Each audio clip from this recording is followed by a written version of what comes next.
Inappropriate word বলছে, তাই তাকে আমরা 3 দেব।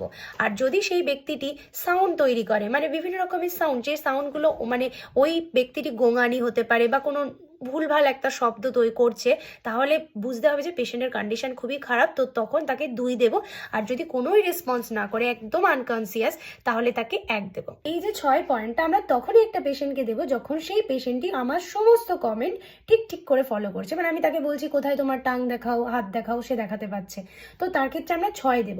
এরপর বলছে লোকালাইজ পেইন স্টিমুলি, মানে এটার জন্য একটা পেশেন্ট 5 নম্বর পাবে। এই জিনিসটা বোঝার জিনিস যে আমি একটা পেশেন্টের সাপোজ এই জায়গাটা পিঞ্চ করলাম বা পেন দিলাম, তো পেশেন্ট শুধু সেই জায়গাটা হাত দিয়ে বলবো খুব লাগছে বা খুব ব্যথা, তো তখন আমি সেই পেশেন্টটাকে 5 দেব।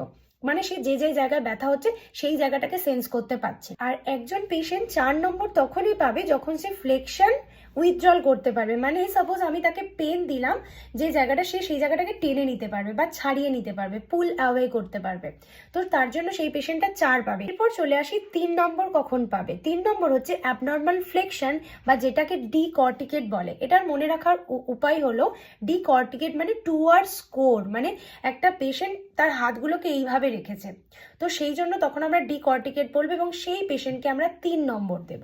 আর তারপর হচ্ছে কাকে 2 দেব, যে পেশেন্টের অ্যাবনর্মাল রেসপন্স অফ এক্সটেনশন, মানে হচ্ছে ডিসেরিব্রেট পজিশন, মানে পেশেন্টের হাতগুলো বডির সাথে ঠিক এইভাবে আছে, মানে হাতটাকে এইভাবে পেশেন্ট করে রেখেছে এবং সেরিব্রেট বডি থেকে আলাদা, তো এই যে রেসপন্স সেটাকে 2 দেব। আর যদি সে কোনো রকমই কোনো রেসপন্স না করে পেনে, তাহলে তাকে তো 1ই দিচ্ছি। তো এই হচ্ছে টোটাল স্কোরের ডিফারেন্স বা কার ক্ষেত্রে কত স্কোর হবে। তো এই টোটাল স্কোর হচ্ছে 15, যেটা আমি আগে অলরেডি। এবার বলি এর স্কোরের মধ্যে কি ডিফারেন্স। ম্যাক্সিমাম স্কোর 15, তো কোনো ব্যক্তি যদি 15 পায় তাহলে সে একদম ফিট, তার কোনো প্রবলেম নেই এবং তার ইভিএম স্কোর ইজ নর্মাল।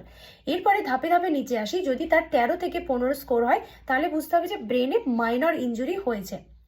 আবার যদি কোনো ব্যক্তি 9 থেকে 12 স্কোর হয় তাহলে বুঝতে হবে মডারেট ব্রেন লিশন আছে, মানে তার ব্রেন লিশন আছে বাট মডারেটলি। আর যদি তার স্কোর 8 হয় তাহলে বুঝতে হবে সিভিয়ার ব্রেন লিশন বা ব্রেন টিউমার এইগুলো আছে। আর সেই ব্যক্তির যদি 3 স্কোর হয় তাহলে বুঝতে হবে সেই ব্যক্তির কোমা বা তার একদম কন্ডিশন খুবই খারাপ। তো এইভাবেই ডক্টর বা নার্সরা অ্যাসেস করেন যে সেই ব্যক্তি কোমাতে আছে না ঠিক আছে না কি আছে সেটা। তো এটা কোনো ম্যাজিক্যাল ট্রিক না, এটা এক ধরনের অ্যাসেসমেন্ট টুল, যেটা অনেক বছর আগে প্রায় 1974-এ ডিসকভার অলরেডি হয়ে গেছে এবং সেইভাবেই আমরা ফলো করে যাচ্ছি। তো এই ছিল আজকের ভিডিও। কেমন লাগলো অবশ্যই কমেন্টে জানিও।